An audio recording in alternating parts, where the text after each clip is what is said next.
मुद्दा देख रहे हैं आप, मैं हूं आपके साथ नेहा दुबे। भारत के हाथ लिथियम का खजाना लगा है। यह ऐसा खजाना है जिससे भारत की तकदीर बदल सकती है। जम्मू कश्मीर में लिथियम के भंडार मिलेंगे। बता दें आपको कि इसकी कुल क्षमता 59 लाख टन है। इस खोज के बाद भारत, चिली और ऑस्ट्रेलिया के बाद दुनिया में लिथियम आयात के रिजर्व वाला तीसरा देश भारत बन गया है। आपको बता दें कि अभी इस रेयर अर्थ एलिमेंट के लिए भारत दूसरे देशों पर निर्भर है, लेकिन भंडार मिलने के बाद अब जल्द हम आत्मनिर्भर हो सकते हैं। लिथियम एक ऐसा नॉन फेरस मेटल है जिसका इस्तेमाल मोबाइल, लैपटॉप, इलेक्ट्रिक व्हीकल समेत कई आइटम्स के लिए चार्जेबल बैटरी बनाने में किया जाता है। आज के आधुनिक युग में लिथियम की मांग तेजी से बढ़ी है। दरअसल पश्चिम से लेकर दक्षिण तक दुनिया के तमाम देश अब धीरे धीरे अपनी ट्रांसपोर्टेशन को ई व्हीकल की तरफ शिफ्ट कर रहे हैं। ऐसे में भारत के जम्मू कश्मीर के रियासी में लिथियम के भंडार का मिलना किसी जैकपॉट लगने से कम नहीं है। देश में पहली बार लिथियम का भंडार मिला है और ये भी कोई छोटा मोटा भंडार नहीं। इसकी कुल क्षमता 59 लाख टन है। भारत के लिए ये खोज बड़ी करामाती साबित हो सकती है। अभी तक भारत में जरूरत का 96% लिथियम आयात किया जाता है। आपको बता दें कि इसके लिए बड़ी मात्रा में विदेशी मुद्रा खर्च करनी पड़ती है। भारत ने वित्त वर्ष 2020 से 21 में लिथियम आयन बैटरी के आयात पर 8,984 करोड़ रुपए खर्च किए थे। इसके अगले साल यानी कि 2021 से 22 में भारत ने 13,838 करोड़ रुपए की लिथियम आयन बैटरी इंपोर्ट की थी। भारत लिथियम का सबसे ज्यादा आयात और चीन और हांगकांग से करता है। बता दें कि साल दर साल आयात की मात्रा और रकम में जोरदार इजाफा हो रहा है। आंकड़ों के मुताबिक भारत 80% तक लिथियम का आयात चीन से करता है, लेकिन अब देश में लिथियम का जो भंडार मिला है वह चीन के कुल भंडार से करीब 4 गुना ज्यादा है। यानी अब तक चीन भारत को लिथियम बैटरी देकर जो अंधाधुंध मुनाफा कमा रहा था उस पर रोक लग जाएगी। जाहिर है भारत के हाथ लगे इस खजाने से चीन की नींद उड़ गई होगी। दरअसल इलेक्ट्रिक वाहनों पर फोकस बढ़ाने के बाद से ही भारत लिथियम आयात करने के मामले में दुनिया में चौथे नंबर पर रहा है। भारत अगर अपने भंडार से लिथियम उत्पादन में कामयाबी हासिल करता है तो फिर ग्राहकों को फायदा मिल सकता है। इससे इलेक्ट्रिक बैटरी सस्ती हो सकती है, जिससे इलेक्ट्रिक कारें ज्यादा सस्ती हो जाएंगी। दरअसल इलेक्ट्रिक कारों की कीमत में करीब 45% हिस्सेदारी बैटरी पैक की होती है। अगर दुनिया भर में लिथियम भंडार की स्थिति को देखें तो इस मामले में चिली 93 लाख टन के साथ पहले नंबर पर है। वहीं ऑस्ट्रेलिया 63 लाख टन के साथ दूसरे नंबर पर है। कश्मीर में 59 लाख टन भंडार मिलने से भारत अब तीसरे नंबर पर आ गया है। अर्जेंटीना 27 लाख टन भंडार के साथ चौथे नंबर पर, चीन 20 लाख टन भंडार के साथ 5वें पर और अमेरिका 10 लाख टन भंडार के साथ छठे स्थान पर है।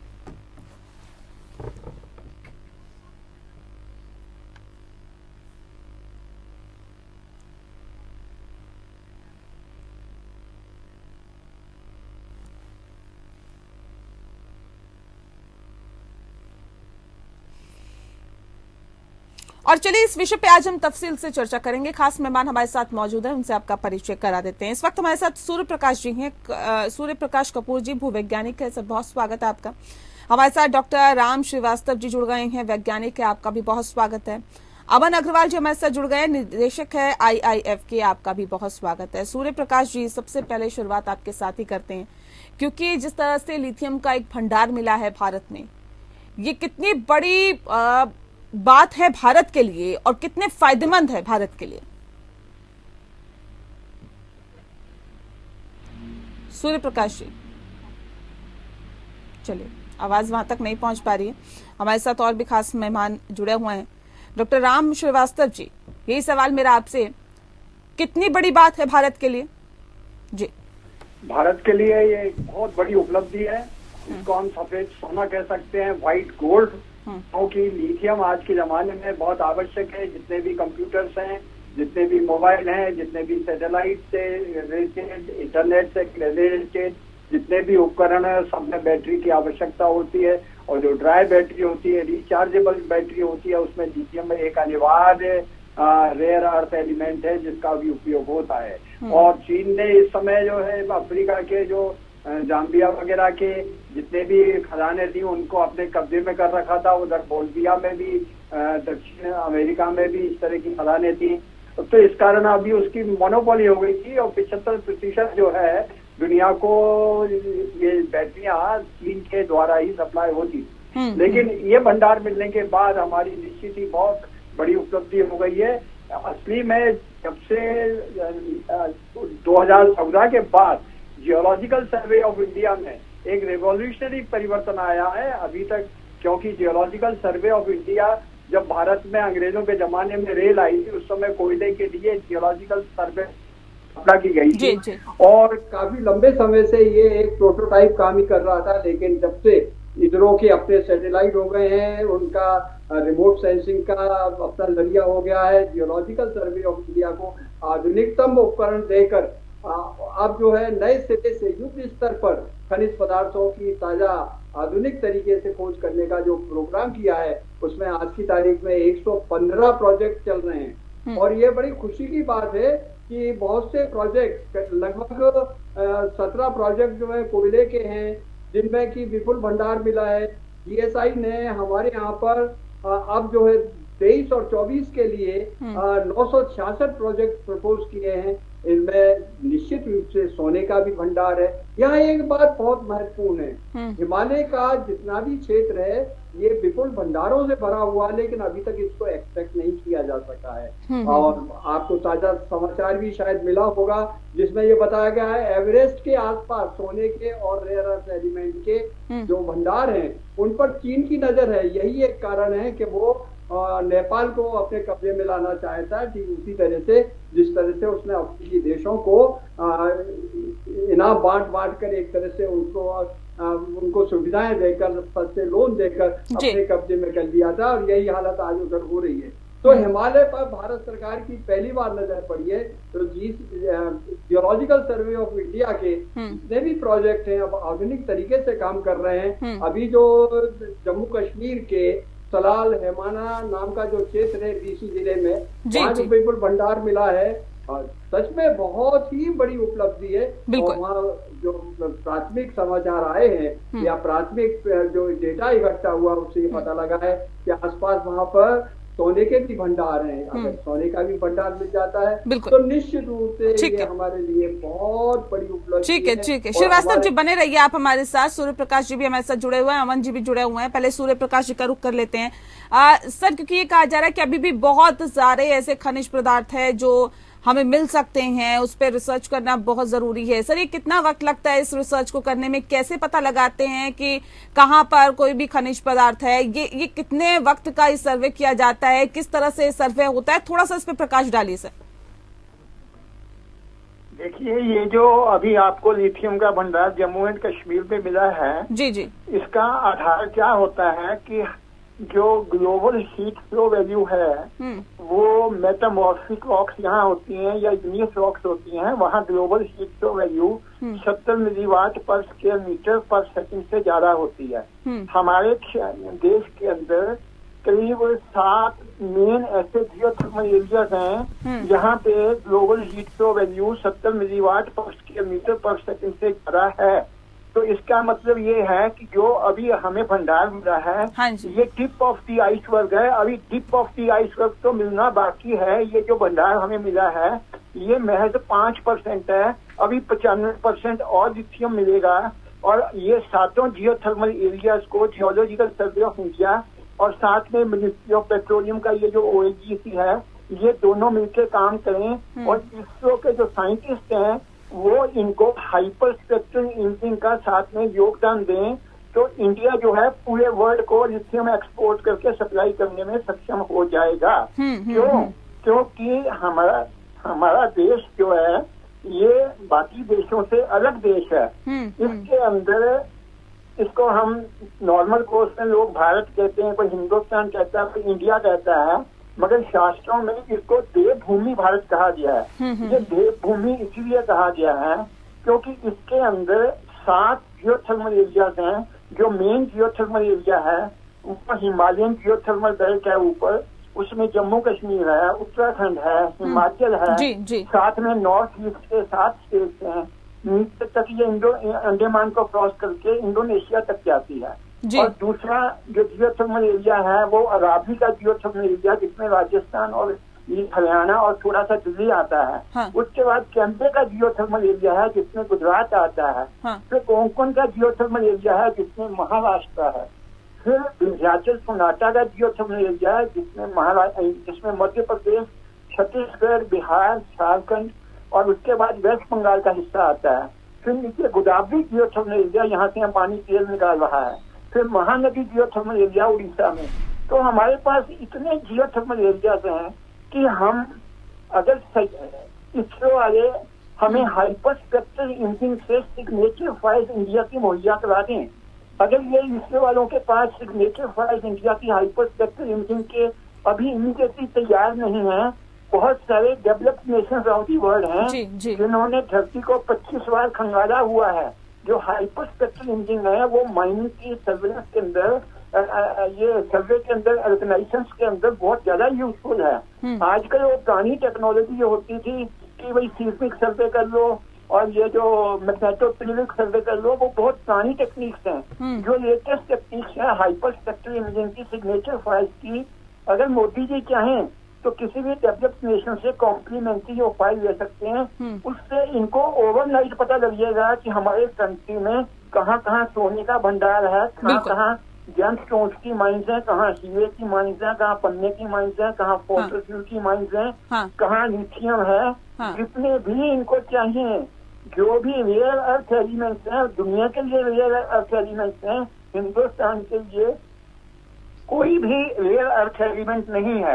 हमें पुरानी टेक्नोलॉजी जो है सीस्मिक सर्वे या मैग्नेटोपेरियोडिक सर्वे जो है वो तो मजबूरी में करने पड़ रहे हैं। जो जियोलॉजिकल सर्वे ऑफ इंडिया काम कर रहा है ये बहुत धीमी गति से काम कर रहा है। जो इसरो है उसको इसका सहयोग करना चाहिए। और जो काम है वाकई सर उस पर थोड़ी और ज्यादा गति लाने की जरूरत है। अमन जी भी हमारे साथ जुड़े हुए हैं। सर मैं लौटती हूँ सूर्य जी आपके पास, और हमारे साथ राम श्रीवास्तव जी भी जुड़े हुए हैं, उनका भी मैं रुख करूंगी। लेकिन अमन जी, सवाल इस बात को लेकर कि देखिए इतना बड़ा खजाना मिलना, जम्मू कश्मीर में लिथियम के भंडार मिले हैं जिसकी कुल क्षमता 59 लाख टन है। भारत को किस तरह से ये प्रभावित करेगी और किस तरह से, क्या कुछ फायदा भारत को होगा इससे? देखिए जी, आर्थिक तौर पर काफी खुशी की बात है कि इतना बड़ा एक का भंडार मिला है जो आगे आने वाली चीजों के लिए बहुत जरूरी है, चाहे वो ईवी व्हीकल्स हो और चीजें हों। सबसे पहले करीबन 1600 टन का कर्नाटका में पाया गया था 2 साल पहले। मेरे विचार में जो इकोनॉमिक सेंस की बात वो ये है कि जो इसको प्रोडक्शन करने के लिए, इसको इस फॉर्म में लाने के लिए कि बैटरी में या किसी और फॉर्म में इसको यूटिलाइज किया जा सके, बहुत ज्यादा खर्चा होता है। और खर्चे से ज्यादा एनवायरमेंट कंसर्न आते हैं, बिकॉज इसको एक साफ पानी इस्तेमाल किया जाए तो पीने का पानी होता है, और जो रूरल एरियाज में होता है उसको इस्तेमाल करके फिर इसको क्लीन किया जाता है, जिसमें करीबन कहा जाता है कि 15 टन कार्बन डाइऑक्साइड एमिट होता है छोटे से पोर्शन को क्लीन करने के लिए। तो अगर हम देखा जाए भंडार है, पर हमारे पास क्या कैपेबिलिटीज है इसको प्रोड्यूस करके आगे निकालने के लिए, तो इसलिए ये इकोनॉमिक कॉम्पोनेंट जो है वो बहुत इम्पोर्टेंट है, क्योंकि इसके लिए बहुत हाई टेम्परेचर के ऊपर इसको पिघला के ये कार्बन डाइऑक्साइड एमिट होती है, पानी यूज होता है, फिर जाके हमें ये ऐसी फॉर्म में निकलता है कि हम इसको यूज कर सकें या इंडस्ट्रियल यूजेज ला सकें। अगर हम सोने की बात करें, जो इसको तो व्हाइट गोल्ड कहते हैं, पर जो सोना है, समुद्र के पानी में सोना सबसे ज्यादा पाया जाता है, पर उसको एक्सट्रैक्ट करने के अंदर कॉस्ट इतनी ज्यादा है कि सोने की अपनी कॉस्ट नहीं है। तो इसलिए क्या हम उसको एक्सट्रैक्ट कर सकते हैं वहां से? तो ये एक इम्पोर्टेंट कॉम्पोनेंट भारत सरकार को देखना होगा कि या हम बाहर की कंपनियों को, जैसे अफ्रीका में जो जब डायमंड निकले तो उन्होंने बाहर की कंपनियों को कॉन्ट्रैक्ट किए, या हमारे पास हम अपनी अंदरूनी कंपनियां तो है नहीं, क्योंकि लिथियम आयन थे नहीं हमारे यहाँ पहले, ना इसके कोर्स है हमारे पास। तो क्या हमारी कंपनियों की सरकारी या प्राइवेट सेक्टर में क्षमता है इसको क्लीन करके कॉस्ट इफेक्टिवली डिलीवर करने? और अगर नहीं है तो ये एक बहुत अच्छा रिजर्व है जो आगे 4-5 साल में हमें फायदा कर सकता है। पर आज के समय में हमारे पास कोई दूसरा राय नहीं है कि हम इस चीज को अभी इंपोर्ट करें, जो इंडस्ट्रियल यूजेज के, या चाहे वो हम बैटरी बनाने की बात हो, सोलर पैनल बनाने की बात हो, चाहे वो और एक्टिविटीज हो, चाहे लैपटॉप की हो, चाहे गाड़ियों की हो, उनके लिए यूज कर सके। उसके लिए अब हमारे लिए इमीडिएट कोई रिसोर्स या बेनिफिट इसका नहीं नजर आता। ठीक है, ठीक है। डॉक्टर राम श्रीवास्तव जी, जिस बात का जिक्र अभी अमन जी कर रहे हैं, ये कितना महत्वपूर्ण है। देखिए, एक चीज मिलना, लेकिन उसको बखूबी निकालना और उसके साथ साथ उसको बेहतर तरीके से प्रयोग करना, ये दोनों अलग अलग चीज है। एक चीज आपके पास होती है, लेकिन उसको एक बेहतर तरीके से प्रयोग करना, ये दोनों चीजें अलग है। क्या लगता है कि हमारे पास अभी वो टेक्नोलॉजी है जिसका जिक्र अभी अमन जी कर रहे थे, या फिर अभी इसका कोई हम इस्तेमाल नहीं कर सकते? भले ही हमारे पास चीज हो, लेकिन वो इस्तेमाल नहीं कर सकते, हम नहीं उसके लायक। अमन जी ने जो कुछ कहा है, आज से 5 साल पहले ये स्थिति थी कि हम इस हालत में नहीं थे कि इस तरह के रेयर अर्थ एलिमेंट का अगर कोड मिले तो हम उसको संशोधन करके, संवर्धित करके सीधा इंडस्ट्री में उपयोग ले आएंगे। लेकिन अब समय बहुत चेंज हो गया है।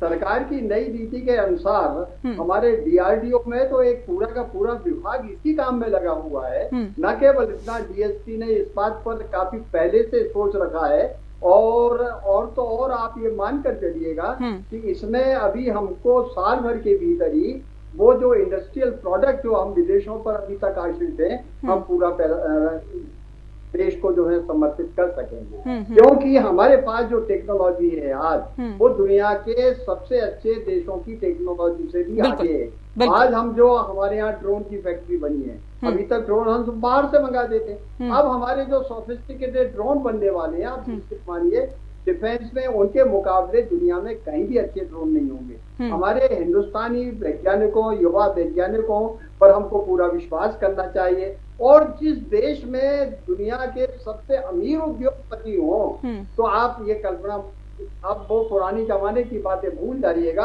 आज हम हिंदुस्तान में वो सब कुछ कर सकते हैं जो विकसित देश अपने यहाँ करने में परेशान हो रहे हैं, क्योंकि साइंस एंड टेक्नोलॉजी और एडवांसमेंट में हम बहुत आगे बढ़ चुके हैं। और मुझे पूरा यकीन है कि सरकार की जो नई नीति है, हमारे देश की जो नई नीति है 2023 और 24 का अगर आप हिसाब किताब देखेंगे, जियोलॉजिकल सर्वे ऑफ इंडिया, इनका पेट्रोलियम मिनिस्ट्री, और जैसा कि अभी पृथ्वीराज जी ने बताया था, इसरो, इन सबका कोऑर्डिनेशन है।